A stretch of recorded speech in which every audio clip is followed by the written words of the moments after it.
puji hanya milik Allah, Tuhan semesta alam. Salawat serta salam selalu tercurah kepada junjungan kita Nabi Agung Muhammad SAW, kepada keluarga, sahabat, dan seluruh umatnya hingga akhir zaman. Jamaah yang dirahmati Allah, pada kesempatan kali ini saya akan menyampaikan tema yang dekat dengan kita sehari-hari, yaitu menjaga hati dan memperbaiki diri. Yang pertama, hati adalah segala sumber perbuatan. Rasulullah SAW bersabda, "Ketahuilah, dalam tubuh kita terdapat segumpal daging. Jika ia baik, maka seluruh tubuh akan menjadi baik. Dan jika ia buruk, maka seluruh tubuh akan menjadi buruk. Ketahuilah, segumpal daging itu adalah hati." Hadits Bukhari dan Muslim. Hadis ini mengingatkan kita bahwa perbaikan diri tidak dimulai dari penampilan, tidak hanya dari kata-kata yang kita ucap, tetapi dimulai dari perbaikan hati.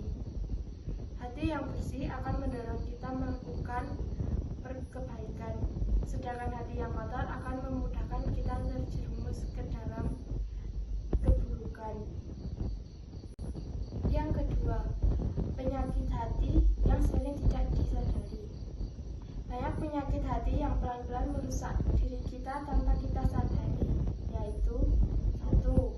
Ria, melakukan amal bukan karena Allah, tetapi karena ingin dipuji. 2. Hasad, merasa tidak suka ketika orang lain mendapat nikmat. Yang ketiga, takabur, merasa lebih baik dari orang lain. 4. Malas beribadah, padahal Allah selalu memberi nikmat tanpa henti. Yang kelima, lalai, terlalu sibuk dengan dunia hingga lupa akhirat. Penyakit-penyakit ini ibarat karat pada besi, tidak terlihat pada awalnya, tetapi lama-kelamaan akan merusak. Yang ketiga, cara membersihkan hati. Para ulama mengajarkan beberapa cara agar hati kita bersih dan dekat dengan Allah. Yang pertama, memperbanyak zikir. Allah berfirman, "Ingatlah, hanya dengan mengingat Allah, hati menjadi tentram." Quran Surat Al-Alaq ayat 28. Ketika hati sering mengingat Allah, maka ia tidak mudah tergoda oleh syaitan. Zikir itu mudah di mana saja, kapan saja, tidak harus cepat dan tidak harus kuat. Yang penting ikhlas dan konsisten. Yang keempat, menjaga hubungan dengan sesama. Selain hubungan dengan Allah, perbaikan diri juga terlihat dari bagaimana kita memperlakukan orang lain. Jujur dalam perkataan, rendah hati dalam bergaul, tidak menyakiti dengan ucapan maupun perbuatan, mudah maafkan dan tidak dendam, menebarkan salam dan kebaikan. Islam adalah agama yang mengajarkan kebaikan untuk seluruh umat muslim.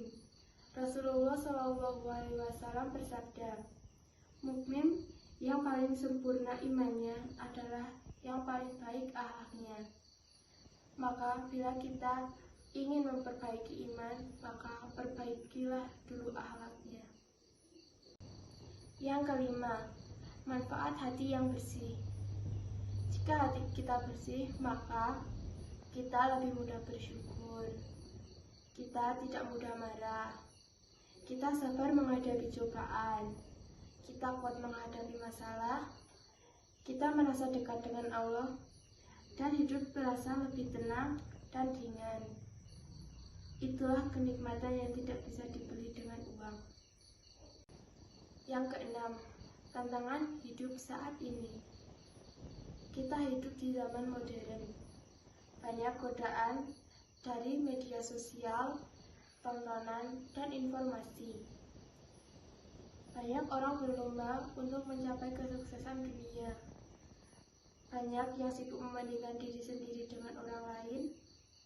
Semua membuat hati iri, lelah, dan tidak tenang. Karena itu, menjaga hati menjadi semakin penting. Jangan sampai hati yang seharusnya menjadi sumber kebaikan menjadi sumber kerusakan. Yang ketujuh, mulailah dari langkah kecil. Perbaikan diri tidak harus besar. Mulailah dari yang kecil. Misalnya, biasakan senyum dengan orang lain. Ucapkan kalimat yang baik. Istighfar setiap selesai beraktivitas. Baca Quran setiap 1 ayat per hari. Hindari gosip dan kata-kata buruk. Hargai orang lain meskipun berbeda. Jika dilakukan sedemikian, maka Allah akan menolong kita menjadi pribadi yang lebih baik. Jemaah yang dirahmati Allah, setiap manusia pasti pernah salah. Hati kita pasti pernah kotor. Namun Allah Maha Pengampun, Maha Penerima Tobat. Allah mencintai hamba-Nya yang bertobat dan kembali kepadanya. Maka, marilah kita jadikan hari-hari kita menjadi waktu untuk memperbaiki diri, memperbaiki hati, dan memperbaiki ibadah.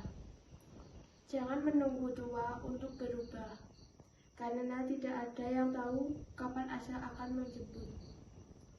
Mari kita tutup dengan doa agar hati kita selalu dijaga oleh Allah. Ya Allah, bersihkan hati kami dari segala sifat iri, dengki, sombong, dan riya. Ya Allah, karuniakanlah kepada kami hati yang lembut, yang mudah menerima kebenaran, dan yang selalu ingat kepadamu. Ya Allah, tetapkanlah iman dan kami hingga akhir hayat, dan wafatkan kami dalam keadaan husnul khotimah. Amin ya rabbal alamin. Wassalamualaikum warahmatullahi wabarakatuh.